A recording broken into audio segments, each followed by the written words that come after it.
Hello नमस्ते। आपका स्वागत है हमारी यूट्यूब चैनल ऑलवेज न्यू 142 पर। तो मैं राकेश कुमार।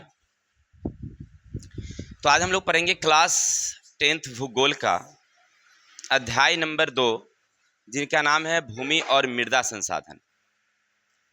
इससे पहले हमने इस पाठ को अच्छी तरह से समझाने का प्रयास किया कि मृदा एक सजीव संसाधन है, क्योंकि इसमें अनेक प्रकार के जो जीव हैं पाई जाती है।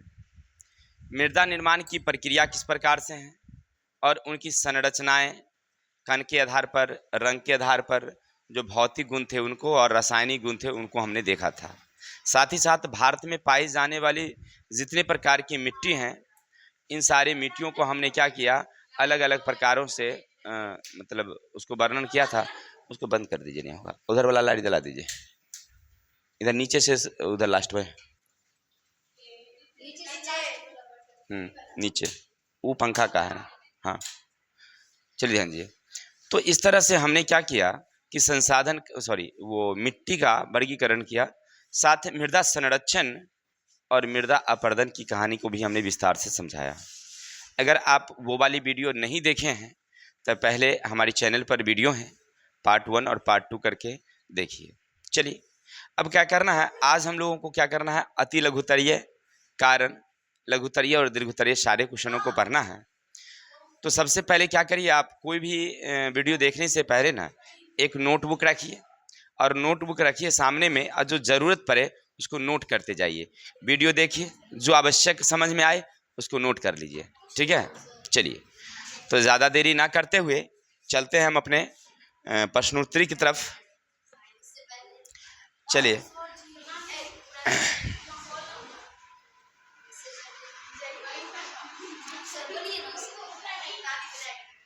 देखिए, हमने लड़कियों के सपोर्ट में एक सुंदर सी शायरी लिखी है, ठीक है, सब लोग समझिएगा। कहते हैं, आजकल तुम मुस्कुराती बहुत हो, आजकल तुम मुस्कुराती बहुत हो, मेरे दिल को भाती बहुत हो। दिल करता है कि ले जाऊं तुम्हें डिनर पर सुना है तुम खाती बहुत हो। अब बताइए भाई, लड़कियां सब खाती बहुत ज़्यादा है, इसीलिए ना मन तो करता है डिनर पर ले जाने का, लेकिन ले नहीं जाते हैं, इसलिए भाई खाती बहुत ज़्यादा है। नहीं हुआ तो ये सपोर्ट में नहीं हुआ उनको।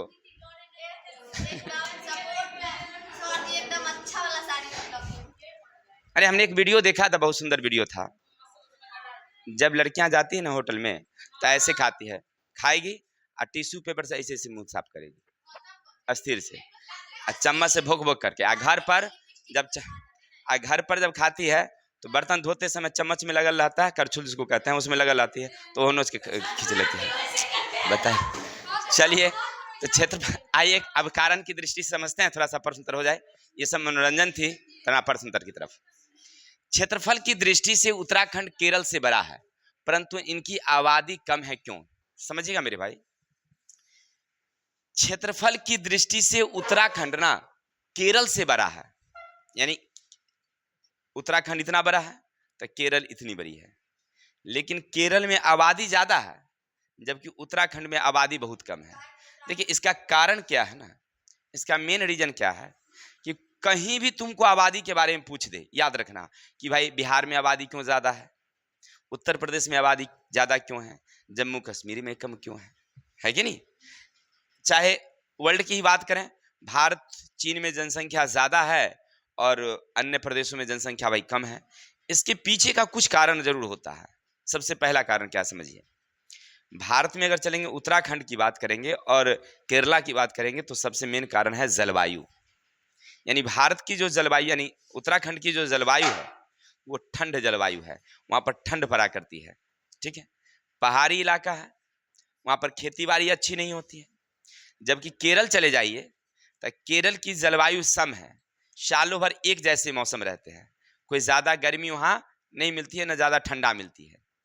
जीविकोपार्जन के वहाँ साधन है, कृषि है, वहाँ पर अन्य प्रकार के उद्योग हैं। जहाँ पर जीविकोपार्जन के साधन मिलेंगे और जलवायु सम मिलेगी तो लोग वहाँ ज़्यादा निवास करेंगे, और जहाँ पर ये सब साधन नहीं है तो वहाँ पर जनसंख्या क्या होगी, कम होगी। अब समझ में आ गई बातें, तो समझिए। अब उत्तराखंड में चलिए, तो उत्तराखंड अभी क्या देखे हम लोग, क्योंकि पहाड़ी इलाका है, पर्वतीय क्षेत्र है, साथ ही साथ वहाँ पर ठंड ज़्यादा रहती है, खेती बाड़ी बिल्कुल ही नहीं होती है, उद्योग धंधे हैं ही नहीं, पशुपालन की सुविधा है ही नहीं, तो लोग वहाँ क्या करेंगे? घंटी बजाएंगे? कुछ नहीं। तो वहाँ जनसंख्या कम है। केरल चले जाइए, केरल समतल भूमि है, सालों भर एक जैसी जलवायु है, अच्छी कृषि होती है, वहाँ पर बहुत सारे उद्योग धंधे हैं, पशुपालन की सुविधाएं हैं, माने लोगों को जीविकोपार्जन के साधन है, इसलिए वहाँ जनसंख्या क्या है? ज़्यादा है। क्लियर? गांव में जनसंख्या कम है, शहर में क्यों ज़्यादा है? क्योंकि शहर में रोजगार के अवसर हैं, गांव में रोजगार के अवसर नहीं है, तो गांव छोड़ करके लोग शहर जा रहे हैं। शहर के लोगों को गांव आते देखते हैं? बहुत कम, न्यूनतम। लेकिन गांव के आदमी को देखिएगा, शहर जा करके बस जाता है, यहाँ छोड़ करके वहीं जा करके रह गया, घर मकान बना लिया, वहीं रह रहा है, क्या और परिवार वहीं शिफ्ट हो जाता है। ऐसा आप अपने गांव में देखिए, अपने परिवार में देखिए, बहुत सारे लोग रह रहे हैं, क्योंकि वहाँ जीविकोपार्जन के साधन है। ठीक वही है, केरल में जीविकोपार्जन के साधन है, जबकि उत्तराखंड में ऐसा कुछ भी, कोई दिक्कत? एक नंबर क्वेश्चन समझ गए? कोई डाउट्स? आगे चलते हैं। अब देखिए, एक और इंपॉर्टेंट क्वेश्चन है। बिहार का पूर्वोत्तर भाग प्रतिवर्ष बाढ़ से ग्रसित रहता है, फिर भी वहां जनसंख्या का घनत्व बहुत अधिक है। अब देखिए, पूर्वोत्तर यानी पूरब और उत्तर, बिहार का जो पूर्वी हिस्सा है और उत्तरी हिस्सा है, अक्सर बाढ़ आ जाया करती है, क्योंकि हिमालय से जो निकलने वाली नदियां हैं ना, वह अभी जैसे मौसम है तो कम रहेगी पानी, जैसे बरसात गिरती है उस सारी नदियों में पानी, जल स्रोत क्या हो जाता है? बढ़ जाता है, और सब जो है आसपास के इलाकों में फैल जाता है। थोड़ा मोड़ा तो हर साल ही बाढ़ आ जाता है, कभी कभी तो विशाल रूप ले लेती है, और थोड़ा मोड़ा तो हर साल ही आ जाता है। ठीक है ना? अब जैसे देखिए, पिछले साल जो हुई, अपना समस्तीपुर में बाढ़ नहीं आई थी, लेकिन दरभंगा, मधुबनी, अपने सुना कि कोसी नदी क्या हो गया, पूरा जो है एकदम अपना विकराल रूप ले लिया, पूरा एकदम तहस नहस कर दी धर। तो कहने का अर्थ है कि बाढ़ तो अक्सर आती ही रहती है, फिर भी जनसंख्या का घनत्व यहाँ ज्यादा है। जानते हैं इसका क्या कारण है? मेन कारण है कि जलवायु, यहाँ की जलवायु ना सम मानी जाती है, कोई ज्यादा गर्मी नहीं और कोई ज्यादा ठंड नहीं, यानी सम है, अच्छा मौसम है। चलिए, एक नंबर कारण। दूसरा कारण है, यहाँ जीविकोपार्जन का साधन है, कृषि यहाँ के मतलब अच्छी है, मूर्ख से मूर्ख लोगों का भी जीविकोपार्जन यहाँ हो जाता है, बुर्बक से बुर्बक लोग भी होगा गांव में देखिएगा, तो किसी तरह से खेती बाड़ी करके, किसी के खेत में काम करके, मजदूरी करके अपना जीवन जी लेता है, नहीं लेता है। तो जीविकोपार्जन के यहाँ अच्छी साधन है, इसलिए यहाँ जनसंख्या ज्यादा है। कोई दिक्कत? बाढ़ है, यहाँ के लोग बाढ़ से ग्रसित हैं, लेकिन फिर भी जनसंख्या इसलिए ज्यादा है क्योंकि यहाँ की जलवायु सम है और जीविकोपार्जन के साधन है। पहले ना दरभंगा से बहुत सारे लोग ना क्या होते थे कि यहाँ से गायब हो जाते थे, भाग जाते थे। आप स्थिति बैठिए, पंखा बंद है, बैठने दीजिए। देखिए, ध्यान दीजिए, तो क्या होता था ना कि बहुत सारे लोग ना वहाँ से गायब हो जाते थे, समझ रहे ना? धीरे धीरे वहाँ से लोग पलायन करने लगे थे, क्योंकि कोसी नदी ने अक्सर क्या होती थी, ऐसी बाढ़ आती थी कि वहाँ पर मतलब बहुत सारे लोग मर जाते थे। इंटर में एक लेखक हैं, वो लिखते हैं ना कि हर साल हमारे 2-4 दोस्त गायब हो जाते थे। ठीक है ना? हर साल हमारे 2-4 दोस्त क्या हो जाते थे? गायब हो जाते थे। तो हमको डर लगा रहता था कि कहीं अगला साल हमारी बारी तो ना है, नहीं, इसीलिए वो गायब हो जाते थे। लेकिन अब ऐसी बातें नहीं है, अब यहाँ पर जो है ना हरियाली खुशहाली हो गई है, क्योंकि वहाँ पर जो नदी है ना, तो उस नदी में जो बांध बन गया है, तो वहाँ पर अब बाढ़ उतनी विकराल रूप नहीं लेती है, लेकिन उतनी विकराल रूप नहीं लेती है, समझ रहे ना? चलिए, तो छोड़िए वो सब की बात, चलते हैं हम लोग क्वेश्चन की तरफ। बिहार के पूर्वोत्तर भाग में बाढ़ अक्सर रहती है, फिर भी जनसंख्या ज्यादा है, इसलिए क्योंकि यहाँ की जलवायु, और दूसरा जीविकोपार्जन के साधन है, यानी कृषि है, पशुपालन है, नहीं, ये सारी सुविधाएं हैं, इसलिए जनसंख्या यहाँ ज्यादा है। चलते हैं आगे, सुनिएगा। पंजाब और हरियाणा यद्यपि कम वर्षा वाले क्षेत्र है, पर फसलों के उत्पादन में अग्रगण्य है। बिहार की एरिया देखिए, वर्षा की बात करिए, नदी की बात करिए, तो पंजाब से वर्षा ज़्यादा बिहार में होती है, पश्चिम बंगाल में वर्षा ज़्यादा होती है। जैसे जैसे हम लोग ना इधर से उधर जाएंगे ना, तब वर्षा क्या हो जाती है? कमती जाती है। यानी कहने का अर्थ है कि पश्चिम बंगाल जो है उसमें ज़्यादा वर्षा होती है, बिहार में उससे कम हो जाती है, उत्तर प्रदेश में उससे कम हो जाती है, और आगे बढ़ेंगे तो धीरे धीरे क्या हो जाती है, पंजाब जाते जाते कम हो जाती है। लेकिन अगर फसल उत्पादन की बात करेंगे तो आपको देखिएगा, पता चलेगा कि पंजाब में बहुत ज़्यादा फसल उत्पादन होती है, कम एरिया में ज़्यादा उत्पादन करते हैं वो। इसके पीछे का क्या रीजन है? देखिए, इसका कई कारण है। इसका सबसे मेन क्या है कि सिंचाई की सुविधा, वहाँ हर किसानों के पास ना अपनी सिंचाई व्यवस्था है, ठीक है, एक नंबर। दूसरा नंबर, वहाँ के किसानों के पास ना जितनी ज़मीनें हैं ना वो एक जगह है, तो सिंचाई करने में सुविधा होती है। जैसे हमने बताया था कल, जब हमारा देश आज़ाद हुआ था ना तो चकबंदी लगी थी, तब पंजाब में चकबंदी लगा था, और जिस किसान के पास जितनी ज़मीन थी वो एक जगह है। समझ में आई बातें? तो एक जगह होने से क्या हुआ कि बड़े बड़े खेत हो गए किसान को। अब एक पंपिंग सेट लगा दिया, सिंचाई करके छोड़ दिया, तो अपना पूरा खेत की सिंचाई हो गई। अगर निगरानी करनी होती है तो एक ही जगह ना जाना होगा, नहीं जाना होगा। अब जैसे हमारे पास मान लीजिए 4 जगह 5 जगह जमीन है, कभी यहाँ है, कभी वहाँ है, कहीं वहाँ है। अब 4 कट्ठा यहाँ, 2 कट्ठा वहाँ, 15 कट्ठा वहाँ, ऐसे। तो हमको निगरानी करने के लिए सब जगह ना जाना पड़ेगा, नहीं। अब वहाँ पर ऐसी बातें नहीं है, वहाँ पर एक जगह जमीन है तो सब काम एक ही जगह हो जाता है, तो सुविधा हुआ। तो इसीलिए वहाँ पर उत्पादन भी क्या है, ज़्यादा है। तो मेन कारण वहाँ की सिंचाई की सुविधा, वहाँ पर सिंचाई की सुविधा बहुत ही उत्तम है, इसलिए वहाँ पर फसल का उत्पादन ज़्यादा होती है।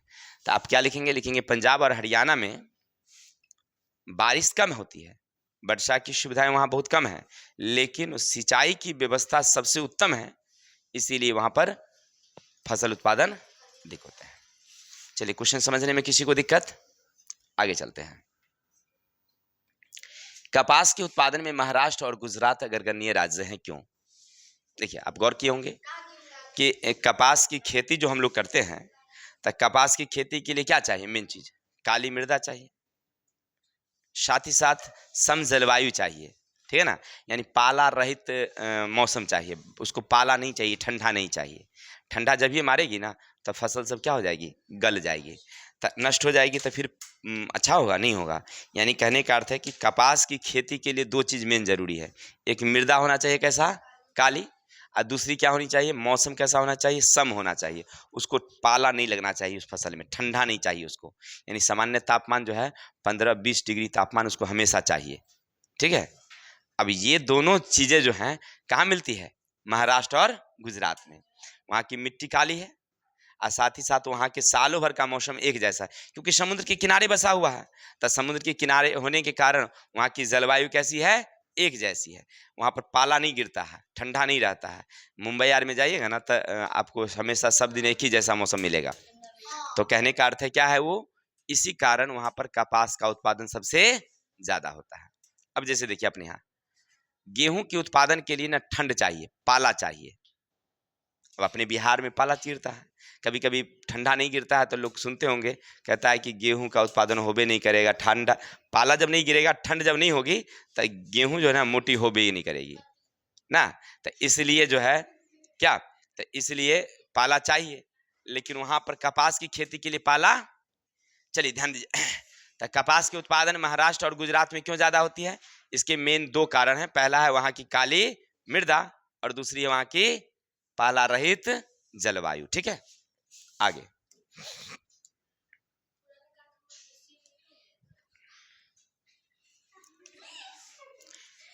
झारखंड और उड़ीसा की मिट्टी प्रायः लाल रंग की होती है, जबकि महाराष्ट्र की मिट्टी में यह रंग नहीं मिलता है। देखिए, अब जब उड़ीसा और झारखंड जब जाएंगे तो वहां की मिट्टी आपको कैसी दिखाई पड़ेगी, लाल।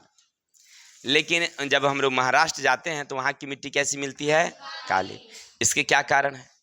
तो इसके तो 2 कारण है भाई। सबसे पहली बात कि जो महाराष्ट्र हैं, सॉरी उड़ीसा है और झारखंड, 1 मिनट बैठिए, झारखंड है, दोनों की मिट्टी जो है किससे बनी है, तो आग्नेय चट्टान से।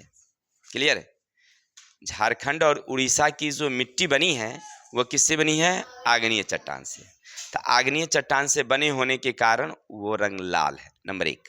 दूसरा कारण है उसमें लोहा और क्या पाया जाता है, मैग्नीशियम पाई जाती है। अब चलते हैं कहाँ, महाराष्ट्र में, मुंबई में।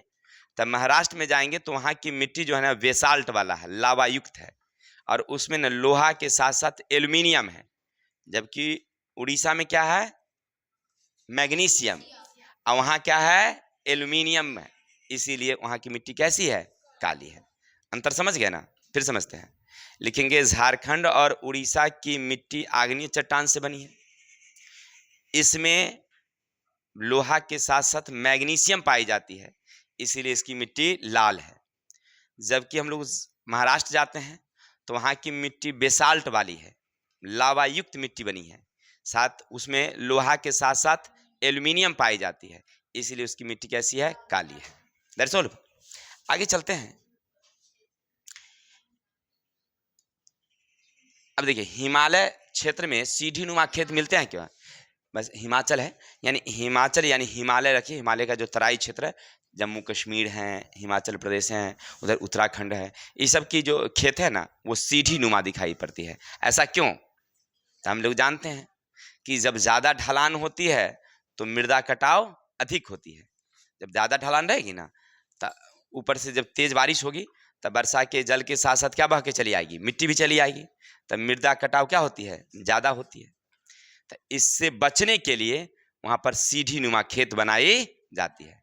सीढ़ी नुमा खेत बनाने से क्या होता है? जो जल की वेग है ना वो कम हो जाती है। जैसे समझिए, जैसे ये सीढ़ी है ऐसे, अब खेत की ढलान पहले ऐसे था, पहले ऐसे था, तो मिट्टी तेजी से वह भाग रही थी वहां से। अब हमने क्या किया? ऐसे बना दिया, तो इससे क्या हुआ? यहाँ पर समतल था, यहाँ पर जल की धारा धीरे धीरे है, लेकिन यहाँ से उतरने लगी तो तेज हुआ था, लेकिन यहाँ पर जब आने लगी तो क्या हो गया? उसकी धारा क्या हो गई? कम हो गई। यानी सीढ़ी नुमा खेत बना देने से क्या होती है? जल की वेग कम हो जाती है, तो उससे मिट्टी कटाव कम होती है, इसीलिए वहां पर लोग क्या बनाते हैं? सीढ़ी नुमा खेत बनाते हैं। कोई दिक्कत? हिमालय, हिमाचल प्रदेश या उत्तराखंड में खेतें ऐसा क्यों मिलती है सीढ़ी नुमा? क्योंकि वहां पर ज्यादा ढाल होने के कारण कटाव ज्यादा होती है, मृदा अपरदन ज्यादा होती है, तो मृदा अपरदन को रोकने के लिए सीढ़ी नुमा खेत बनाई जाती है। किसी को डाउट? तो ये थे हमारे कुल 8 कारण, 6 हैं, 6 कारण हैं। अब चलते हैं हम लोग साथ में लघुतरीय देख ही लेते हैं। अति लघुतरीय, अच्छा अति लघुतरीय देख लेते हैं। चलिए देखिए, माइंड बाहर हो जाता है। भारत के राष्ट्रीय उत्पादन में सुनिएगा, कृषि क्षेत्र का कितना योगदान है? यानी भारत में राष्ट्रीय आय में कृषि क्षेत्र का कितना योगदान? तो 13.7%। यानी हम लोग देश में जो आमदनी करते हैं तो कृषि से हम लोग बेचते हैं, नहीं बेचते हैं? जैसे मसाला भेजते हैं, कपास भेजते हैं, और क्या क्या होता है हमारे उत्पादन करके हम लोग विदेश के देशों को देते हैं, तो उसमें कितना आमदनी आती है?